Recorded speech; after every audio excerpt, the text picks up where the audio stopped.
Deus. Salve a igreja da paz do Senhor, amém? Glória a Deus. Abra sua Bíblia na primeira carta de Paulo aos Tessalonicenses, capítulo 4, a partir do versículo 3. 1 Tessalonicenses, capítulo 4, a partir do versículo 3. Também gostaria de saudar os irmãos que estão nos acompanhando nas redes, Instagram, no Facebook. Que o Senhor Deus possa os abençoar grandemente essa noite, em nome de Jesus Cristo. 1 Tessalonicenses, capítulo 4, a partir do versículo 3, vai dizer bem assim: esta é a vontade de Deus para a vossa santificação, que vos abstenhais da prostituição, que cada um de vós saiba controlar o próprio corpo de forma santa e honrosa, não dominados pelo desejo desenfreado de como os gentios que não conhecem a Deus, e que nessa matéria ninguém oprima ou engane seu irmão. O Senhor é vingador de todas essas coisas, como também antes vos dizemos e testificamos. Versículo 7: pois Deus não chamou para a impureza, mas para a santificação. Portanto, quem rejeita essas coisas não rejeita ao homem, mas sim a Deus que vos dá o Espírito Santo. Vai lá para o versículo 16: pois o mesmo Senhor descerá dos céus com grande brado, a voz do arcanjo, ao som da trombeta de Deus, e aos que morrerem em Cristo ressurgirão primeiro. Depois nós, o que ficamos vivos, seremos arrebatados com eles nas nuvens para o encontro do Senhor nos ares, e assim estaremos para sempre com o Senhor. Portanto, consolai-vos uns aos outros com essa palavra. Vai para o capítulo 5, versículo 2: pois vós mesmos sabeis muito bem que o dia do Senhor virá como ladrão de noite, e quando andarem dizendo a paz e segurança, então lhes sobrevirá repentinamente destruição, como as dores do parto daquela que está grávida, e de modo nenhum escaparão. Você pode fechar seus olhos por mais um minuto? Vamos orar. Pai, obrigado, Senhor, por essa noite estar na Tua presença, Pai. Que nesse momento, ó Pai, nós entregamos a Ti os nossos corações, para que o Senhor faça, meu Deus, a Tua vontade no nosso meio, Pai. Que essa noite, através da Tua palavra, Senhor, o Senhor possa ministrar em nossos corações o Teu querer, a Tua vontade, Pai. Em nome de Jesus Cristo te pedimos, ó Deus, continua a vontade no nosso meio e faz, Senhor, aquilo que Tu queres, em nome de Jesus. Amém. Nós lemos alguns textos, alguns versículos dessa carta de Paulo, porque até então ela não está muito conectada com o contexto páscoa, aparentemente. Só que é interessante que hoje nós estamos em um dia comemorativo para muitos, e é um dia que nos traz uma reflexão em várias áreas da nossa vida, em várias situações e vários contextos. É interessante que para muitos, quando chega esse feriado, ele se alegra porque vai ter um feriado estendido para ele passear e fazer uma viagem, talvez, quem sabe, num cruzeiro, e por aí vai. Aí muitos também se alegram porque vai chegando nessa data, ele vai ver uma oportunidade de presentear as pessoas a quem ele ama. E aí outros vai chegando nessa data e ele começa a trazer a reflexão de algo muito simples que aconteceu aqui nesse altar. Hoje pela manhã o pastor Braga, ele narrou o contexto da Páscoa de forma resumida e bem simples. Ele disse da caminhada de Cristo, a morte da cruz, até a sua ressurreição. As crianças subiram nesse altar e com muita humildade e simplicidade elas representaram o verdadeiro sentido da Páscoa, o nascimento, a crucificação e sua ressurreição. E aí nós começamos a observar esses pequenos detalhes e voltamos para esse texto em que acabamos de ler, e eu vou contextualizar um pouquinho o que o apóstolo Paulo gostaria com essa carta, para a gente começar a aprofundar nesse contexto. Nós já observamos que estamos em uma data comemorativa, durante a semana, todos em reflexão. E aqui agora eu vou trazer o outro lado do apóstolo Paulo. Certa vez ele estava com Silas e Timóteo, e o seu coração começa a ficar angustiado, porque ele precisava ter notícia dos irmãos de Tessalônica. Ele precisava saber como é que estavam os irmãos naquele lugar. O seu coração começa a ficar angustiado. Então ele toma uma decisão, ele manda Timóteo a ver como é que está a igreja de Tessalônica, como é que estão os irmãos naquele lugar. Seu coração muito se angustiou, porque por conta da perseguição, ele estava preocupado de que tudo que foi pregado naquele lugar, tudo que foi ensinado tivesse sido lançado por terra. Então ele gerou uma preocupação muito grande no seu coração. E aí o que aconteceu? A palavra vai dizer que Timóteo retorna a ele, vem trazendo notícias àqueles irmãos.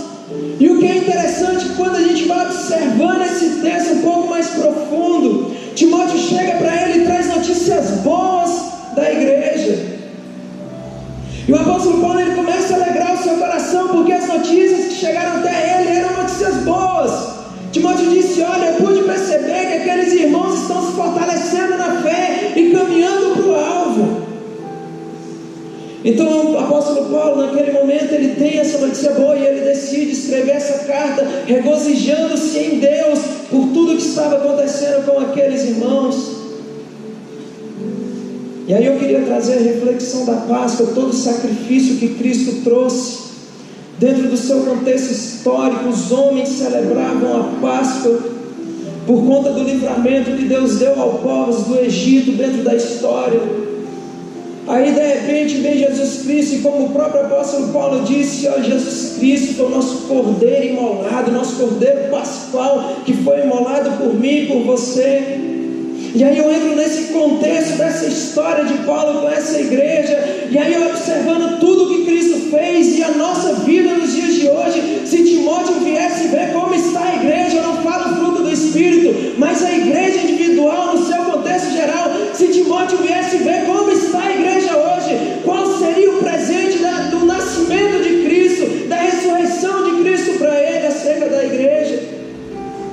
Será que Timóteo poderia chegar ali a Paulo e falar: Paulo, se alegra, porque a igreja de 2018 está fervendo em fé e caminhando para o alvo? Ou será que Paulo iria entrar em desespero, olhando tudo aquilo que ele e os apóstolos propagaram pelo Evangelho, e que a igreja nos dias de hoje está jogando pelo ralo?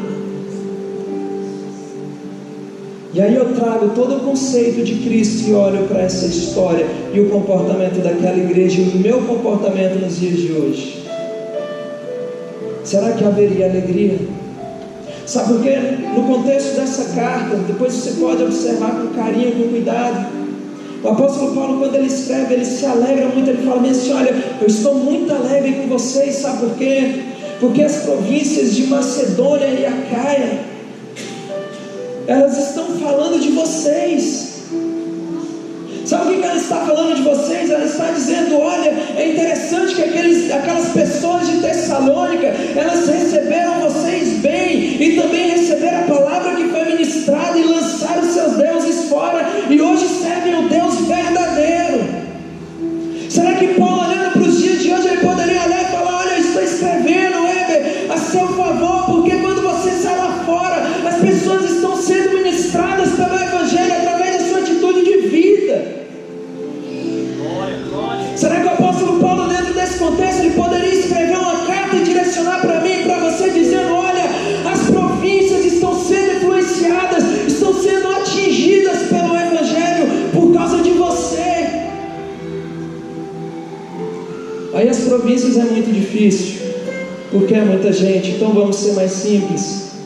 A nossa quadra está sendo influenciada por causa do meu comportamento cristão. A minha igreja está sendo um referencial no ambiente em que ela está sendo localizada. A minha igreja de fato está pregando um evangelho que surte efeito, que traz a transformação de alma, de vida, ou ele está preocupado apenas em trazer outras coisas que não são do evangelho, a não ser a salvação, e não está havendo transformação de vidas? Como será que seria a carta direcionada hoje, se eu e você pudesse entregar um presente de aniversário a Jesus Cristo? Será que a carta escrita seria: parabéns pelo seu comportamento, pela sua vida, pela sua caminhada?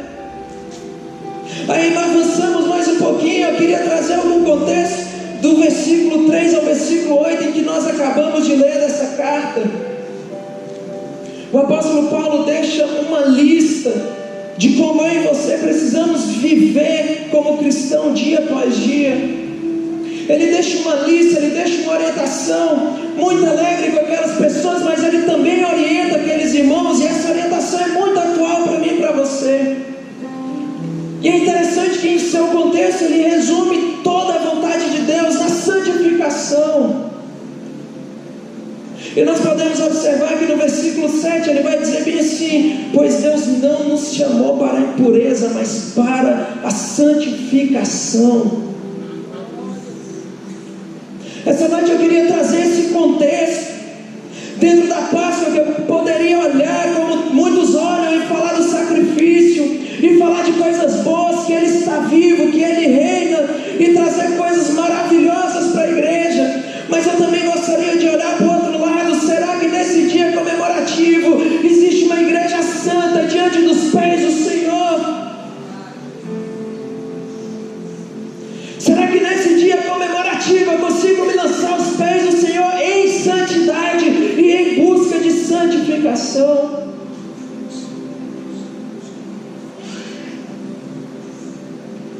E aí nós avançamos um pouquinho, e aí eu fico refletindo acerca da santificação. Uma palavra que eu acredito que em breve, nos próximos anos, ela vai sumir do contexto da igreja. Uma palavra que em breve eu acredito ela vai sumir da boca dos cristãos. Porque quando se fala em santificação, não existe uma atração para eu estar no meio da igreja. Tem descaracterizado a santificação por outras coisas que vão me alegrar, porque ser santo é algo muito difícil.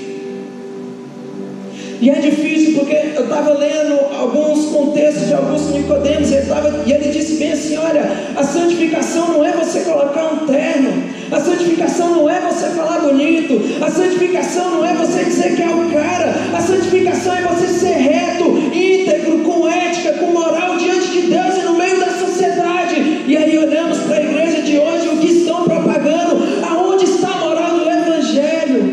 Glória a Deus. Se o Evangelho foi substituído por aquilo que podem pagar, é uma mentira de estar sendo propagada sem moral nenhuma. Porque a santidade tem se colocado de lado, e meu irmão, santidade não se compra. Santidade é vivida. Santidade é vivida e ela não se compra. Sabe por quê? Porque no dia de hoje, se voltarmos algumas horas atrás, aconteceu porque Cristo foi para aquele madeiro, e no dia de hoje Ele não permaneceu nele, como as crianças mostraram. Ele ressuscitou, está vivo, não virou enfeite de parede, não virou enfeite de igreja, e muito menos algo para garantir a sua sorte. Ele é o Salvador, está vivo. E como igreja nós precisamos voltar para a santidade. Como igreja nós precisamos ter os nossos olhos para a santificação. Como igreja nós precisamos olhar para o Senhor e falar: Senhor, eu desejo em todos os momentos ser santo assim como Tu és santo. Sabe por que nos dias de hoje, como a santidade tem sido escondida no meio das igrejas? Eu fico imaginando e observando também várias coisas. Eu gosto muito de observar muitas coisas. Eu fico observando que como tiraram a santidade, a santificação no meio dos contextos dos sermões, no meio da vida cristã, no meio da igreja, como extinguiram esse conceito cristão no meio da igreja. Eu fico observando como é que as pessoas estão servindo Cristo hoje, como é que eu estou servindo Cristo hoje. Tem se gerado algo muito ruim no meio da igreja. Pode ser a palavra bonita do jeito que for, se tiver a heresia bonita do jeito que for, se tiver Deus, prosperidade, vitória no meio dessa sentença, as pessoas levantam a sua mão e glorificam, porque já estão mecanizadas a isso, a receber qualquer coisa que se apresenta. Por não estarem buscando a santidade, estarem sensíveis ao Espírito Santo de Deus, recebem qualquer heresia como a verdade absoluta na sua vida. Queria te falar algo muito sério essa noite. Se eu e você buscarmos santidade, não vamos engolir qualquer heresia. Se eu e você buscarmos santidade, nós vamos viver de verdade na presença daquele que é a verdade. Se nós buscarmos a santidade, nós vamos ser cristãos que de fato e verdade influenciam no meio que vive. Sabe, é tão interessante que quando vamos observar essa falta, essa carência de contextualizar a santidade no meio da igreja, tem se apresentado uma santidade muito mascarada. Eu tenho certeza que 90% da igreja que hoje já até passou por isso. Mas é muito comum as pessoas chegarem para você ser santo. Existem metodologias. Para você ser santo, você pode aceitar isso aqui. Quem sabe, por que não pagar um carnê para você estar com dias com Deus, um boleto, fazer uma transferência? Quem sabe você não comprar alguma coisinha que vai te conectar e garantir a sua santidade? Sabe, a palavra de Deus, ela fala algo muito sério: sem santificação ninguém verá o Senhor. Se a igreja não busca santidade, como é que ela fala que o Senhor está aqui? Se ela não busca santidade, como é que ela vai dizer eu vivo na presença de Deus, se eu não consigo vê-la a sua face, se eu não consigo conversar com Ele? Sabe, a falta da santidade tem descaracterizado tantas coisas, que a Bíblia ela vai dizer algo interessante, dizendo bem assim: ensina o teu filho nos caminhos do Senhor. E sabe o que tem acontecido até essa geração? As pessoas têm ensinado o seu filho nos caminhos do Senhor, mas têm ensinado a levá-lo à igreja. E ir para a igreja não é resultado de ensino aos caminhos do Senhor. É totalmente diferente. Eu posso ser um visitante da igreja e não estar no caminho do Senhor. Eu posso ser um frequentador de igreja e não estar no caminho do Senhor. Com a falta da santidade, as pessoas observam esse detalhe: meu filho está na igreja, está indo para a igreja, está tudo bem. Meu irmão, é importante buscar a santidade e ficar atento, porque muitas vezes não está tudo bem. Interessante que antigamente olhávamos para a tecnologia e falávamos bem assim: nossa, quando isso crescer, quando isso propagar, quando isso tiver mais evoluído, vai ser o maior benefício para toda a população. E é algo até interessante quando você vê a tecnologia assumindo o trabalho humano, tirando um pouquinho a mão de obra. É algo bonito de se ver. Só que será que nós perdemos para a tecnologia? Porque quando vamos olhar para a sua essência também, ela tem roubado a santidade de muitos. E muitas vezes não na rua, mas dentro da sua própria casa. Sabe, o Senhor Deus, Ele nos chama a voltarmos à santidade com Ele, porque Ele é santo. O Senhor Deus nos chama a termos santidade com Ele, porque no dia dessa comemoração da Páscoa, Ele entregou o seu unigênito. Ele entregou o seu Filho que derramou na cruz do Calvário, não para que quando chegar essa data eu e você pudéssemos olhar e falar que lindo que isso aconteceu, se tornou uma história. Não, Ele entregou para que pudéssemos ter vida e vivermos com Ele em santidade. Não para entrar apenas mais uma história no nosso contexto, mas para vivermos em santidade. Sabe, o preço foi muito alto pago naquela cruz para que pudéssemos de verdade ter uma vida santa.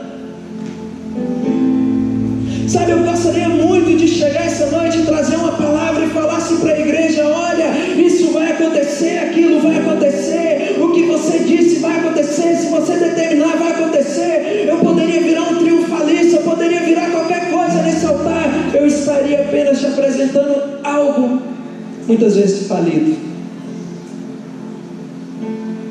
Mas o Senhor Deus colocou no meu coração e bradou primeiramente comigo: é necessário voltarmos à santidade. É necessário buscarmos uma vida santa. Sabe, é interessante que os dias de hoje, a nossa geração, ela tem se tornado perversa a tal ponto que elas não se preocupam, não tem temor e nem tremor mais de Deus. Tem se tornado uma perversidade tão grande que tem usado a própria palavra de Deus para alimentar as suas vontades. Tem se tornado uma perversidade tão grande que torna relativo. Não existe uma essência para buscar a Deus de verdade. Uma vez nós estávamos lanchando, estávamos numa pizzaria, e as pessoas estavam comigo. Meu telefone tocou, era o pastor me ligando.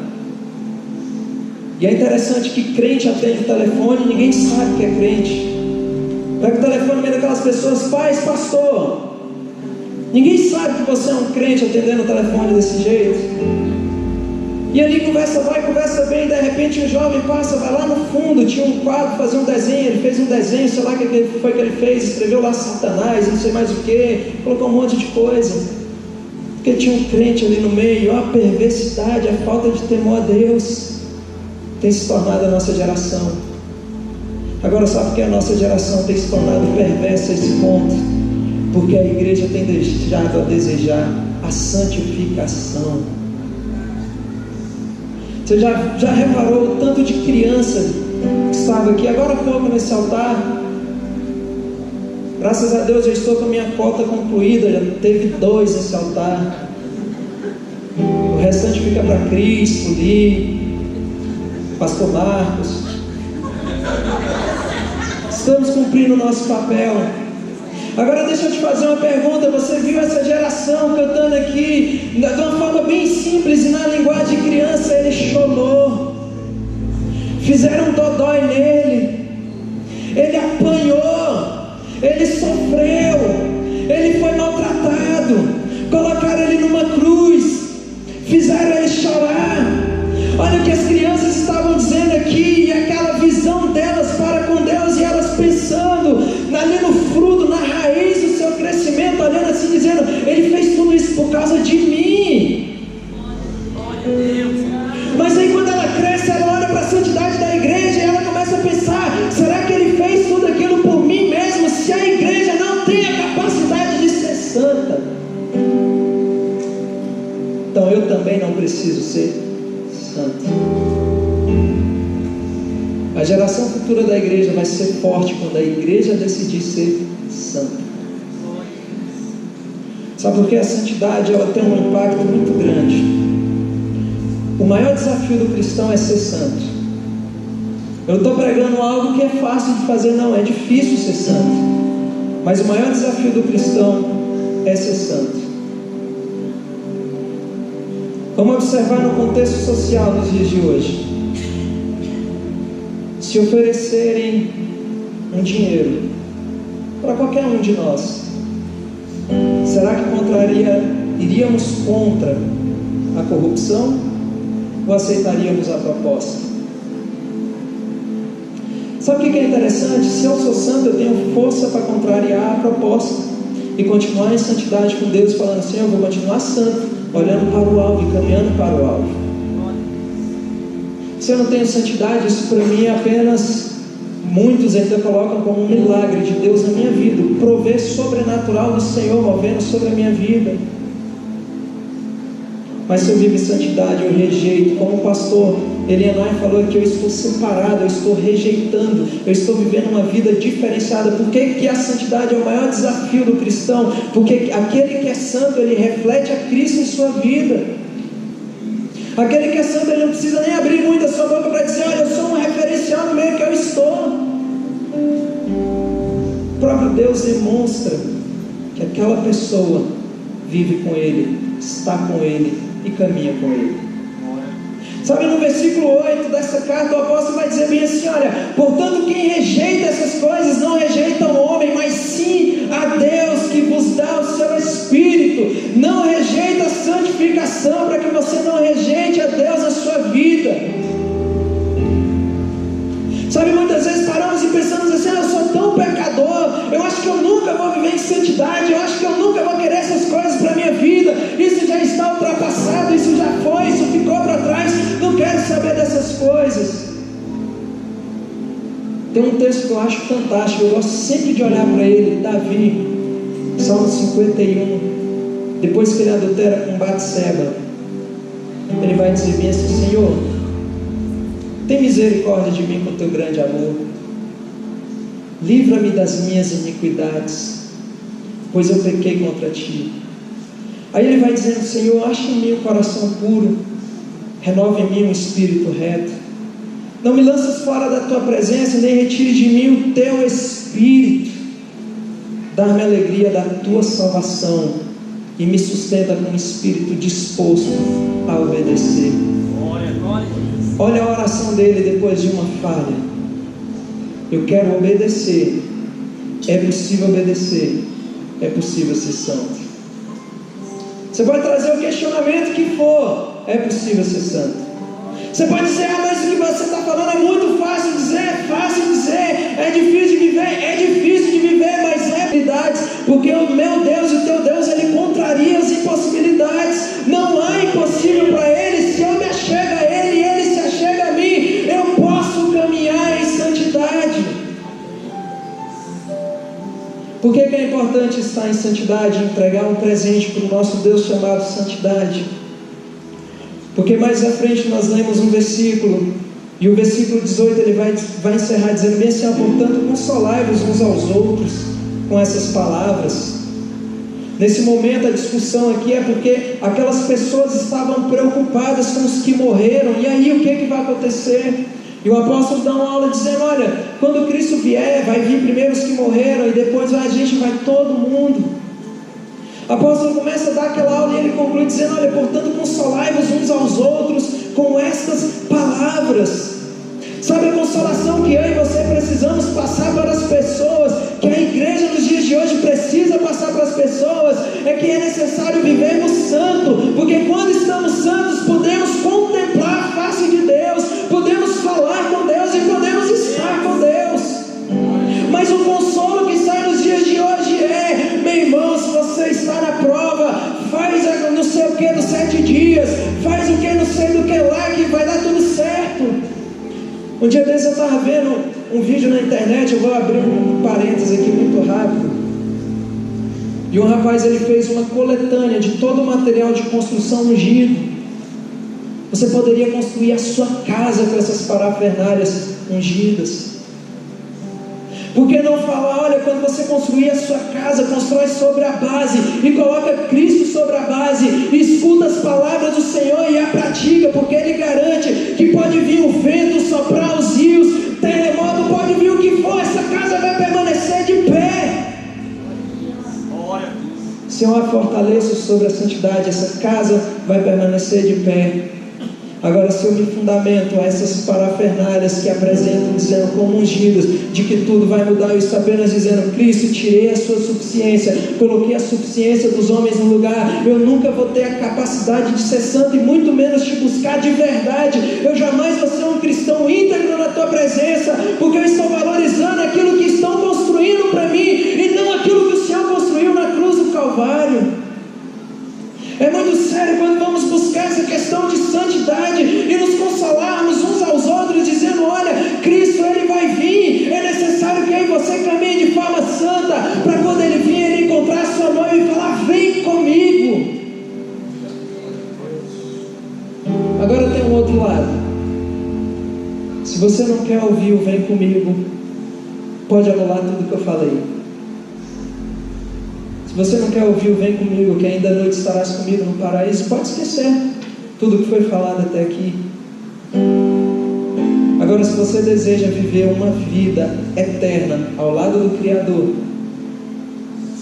é necessário que voltemos à santidade. E no capítulo 5 nós lemos outro texto também que diz algo interessante. Por que devemos estar em santidade? Por que devemos consolar as outras pessoas? Porque no versículo 2, capítulo 5 vai dizer: pois vós mesmos sabeis muito bem que o dia do Senhor virá como um ladrão.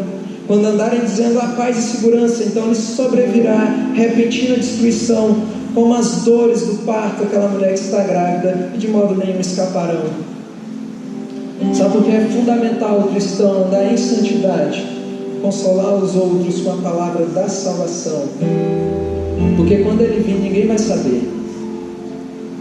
Ele pode vir agora, daqui a alguns minutos, daqui a alguns anos, 100 anos, 200 anos, qualquer momento ele pode vir. E ele mesmo disse: olha, nem os anjos, nem o filho do homem, nem homem nenhum sabe o dia e a hora que ele virá.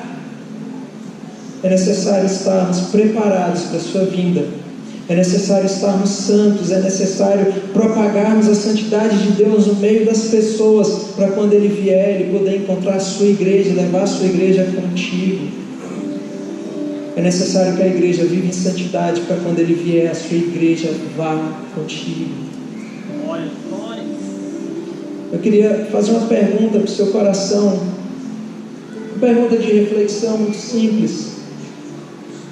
Mas se Jesus Cristo voltasse hoje e falasse: vem comigo, será que o meu nome, seu nome estaria na lista?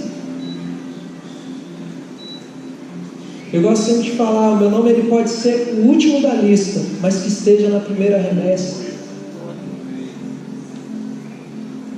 Será que o nosso nome estaria nessa lista? Nem que seja o último nome.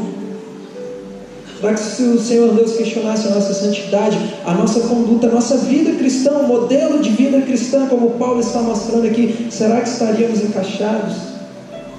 Gostaria de trazer essa palavra porque lá no versículo 14, o apóstolo Paulo ele continua batendo na mesma tecla. Ele vai dizer assim: olha, exortamos também, irmãos, que admoesteis os insubmissos, console os animados, sustenta-os o fraco e seja paciente com todos.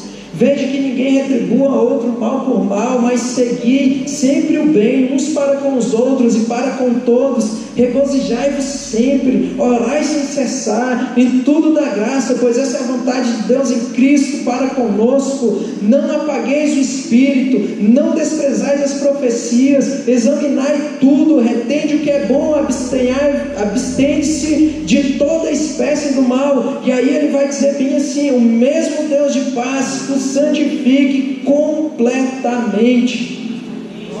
Ele está dizendo para uma igreja muitas vezes modelo, mas ele está dizendo: olha, santificação.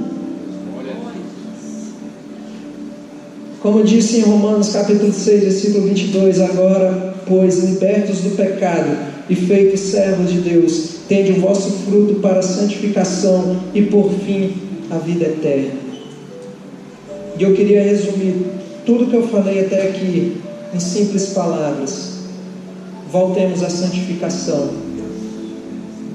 Voltemos a uma vida de santidade. Voltemos a inserir o contexto de santidade no meio da igreja.